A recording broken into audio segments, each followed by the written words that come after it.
Kahit sinunod ko ang gusto ng aking mga magulang, hindi pala madali magmahal ng isang taong may minamahal na iba. Bakit hindi kayo naghiwalay? You just don't give up. Somehow, you have to earn someone's trust and someone's love. Hoy, bigyan mo ako ng release form, lalayas na kami dito. Eh, ma'am, hindi po pwedeng i-release ng ospital ang pasyente ng basta-basta. O, di bigyan mo ako ng waiver or whatever. Sige na, pipirmahan ko! Ang sabi ko, gusto ko makita ang asawa ko. Gusto ko makita si John. Ayun po si Angkong. Gumising ka! Hindi na babalik si Angkong, Ama. Iniwanan niyo po tayo. No.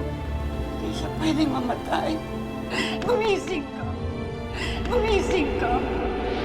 Nilikuran kita, Jade, para sa anak ko. Pero ito ako ngayon, mag-isa pa rin. Jade, I'm sorry. I'm sorry na sinaktan pa kita para lang sa wala. Okay ka na? Nasabi na ba sa'yo ni David? Ama, hindi pa. Yung alin? Yung alin, David? Nakaset up na yung pain ko para kay Althea. Mami, saan ka po? Diyos ko, Miggy. Miss na po kita. Althea, sensya ka na, pinagbigyan ko lang tong si Miggy. Gusto ko makausap may sakit kasi. Alam mo kung nasa akin siya ngayon, hindi siya magkakasakit ng ganyang katagal dahil aalagaan ko siyang mabuti. Dahil mo sinasabi, ba't di ka na magpakita para ikaw mag-alaga sa kanya? Pearl, Asan ka? Ikaw umalis ng buron. may inutusan lang sa akin si Dipe. May pinapili lang sa akin. Pabalik na ako. Okay. Yeah, pabalik na ako. Okay, thanks. Yeah, pabalik na ako. Althea, hindi ka talaga natuto. Mabubulo ka dyan, kaya dyan ka lang. Tommy! Tommy, buksan mo to!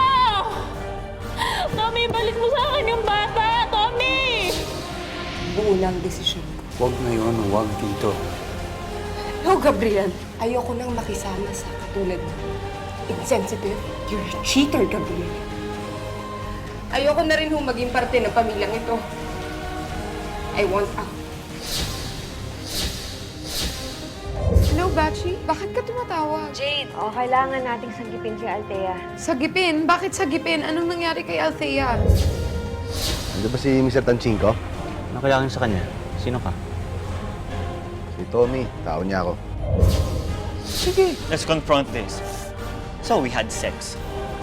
Okay, we had sex. And unfortunately for you, wala akong maalala dahil lasing ako. End of conversation. Wow! Wala lang sa'yo yun. Sorry kasi sa akin meron yun eh. I'm sorry, but you choose the wrong guy.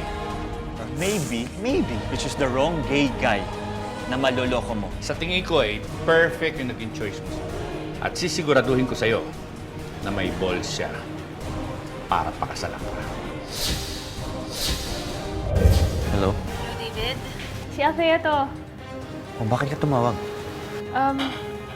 Gusto ko lang sana magpasalamat sa'yo dahil kasama ko na ulit si Miggy. David, salamat na tumapad ka sa usapan natin. Don't mention it. Basta masaya ako na kasama mo ulit ng anak ko. Masakali sabihin ko sa'yo kung nasan si Althea. Ano bang magagawa mo? Masisiguro mo ba na hindi na siya guguluhin ng tatay mo? Hindi, di ba? Jade, ngayon ako naman yung magmamakaawa sa'yo. Okay lang, layuan mo na si Althea, tigilan mo na siya kasi ikaw yung nakakagulo sa buhay niya. Hindi ka na niya kailangan.